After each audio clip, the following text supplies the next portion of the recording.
AI, AI, AI ঠিক আছে। AI আসার পর তো আমাদের মতো গরিব মানুষদের অনেক সুবিধা হয়েছে। ঠিক আছে, যেরকম মারা ঘরে বসে যে কোনো একটা সেলফি নিয়ে কখনো গোয়ায় চলে যাচ্ছে, কখনো মুম্বাই চলে যাচ্ছে, কখনো দিল্লি চলে যাচ্ছে, যেখানে ইচ্ছা মানুষ চলে যাচ্ছে। কখনো এডিট করে মারা বাইকের উপরে বসে আছে, যে বাইক কেনার হ্যাসিয়াছি নেই, কিন্তু এআইয়ের জন্য এগুলো সম্ভব হচ্ছে। মানে এআই আমাদের এত মানে হাই ফাই জিনিস করে দিচ্ছে যে মানে কোনো ব্যাপারই না। তুমি মানে ছৌ মানে ছেঁড়া কাটায়, কিন্তু মানে তুমি এমন ফিল করো যেন তোমার কাছে কোটি কোটি পয়সা আছে। এআই এগুলো সম্ভব করতে পারে, কিন্তু বাট একটা জিনিস মনে রাখবে, এআই তোমাকে যেরকম মুম্বাই পৌঁছাতে পারবে, দিল্লি পৌঁছাতে পারবে, সেরকম পর্নহাবেও পৌঁছাতে পারবে। ঠিক আছে, ক্রোমের ওই সাইটেও।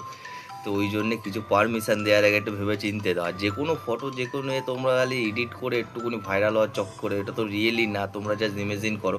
তোমার কাছে তো ওই সব জিনিস নেই, জাস্ট এডিট করে লোককে দেখেও তোমার কোনো ফায়দা নেই। ঠিক আছে, কিন্তু তোমরা যদি এইসবের নিয়ে এতই ব্যস্ত থাকো যে না আমাকে এডিট করে আমরা লোককে দেখাতে হবে মুম্বাই আছি, কিন্তু তুমি ঘরে আছো, সেটা লোকও জানে যে এটা এআই দিয়েই হচ্ছে। শুধুমুধু ফালতু ফালতু এগুলো করো না। ঠিক আছে, পারমিশন দিও না নিজের গ্যালারির মানে কোনো এআই অ্যাপসে, কারণ যে এইগুলোতে তোমার গ্যালারির যে কোনো পার্সোনাল ভিডিও ওরা নিয়ে নিতে পারে, নিয়ে যা ইচ্ছা করতে পারে। ঠিক আছে, তুমি যে তোমার ছবি দিচ্ছ ওটাও তুমি তোমার নিজের অনুমতিতেই দিচ্ছ, তারপরে তুমি কোনো কেস করতে পারবে না, কিচ্ছু করতে পারবে না।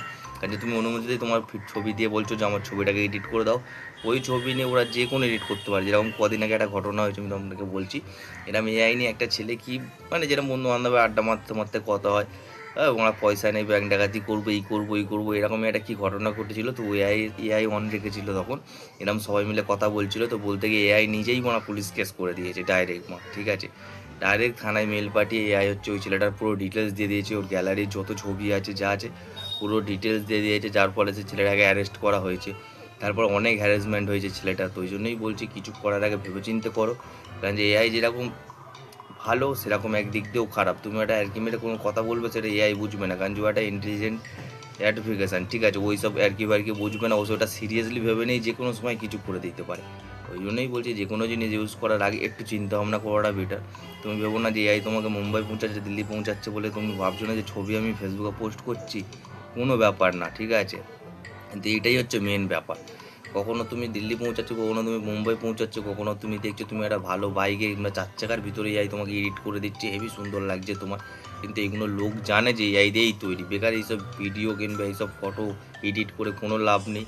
নিজের প্রাইভেসি নিজের কাছেই রাখুন। ঠিক আছে, আপনি যারা মুম্বাই পৌঁছাচ্ছেন, কোন দিন দেখবে এআই আপনাকে পর্নহাবেও পৌঁছে দিতে পারে, যে কোনো খারাপ ইনলিগাল কাজেও জড়িয়ে দিতে পারে।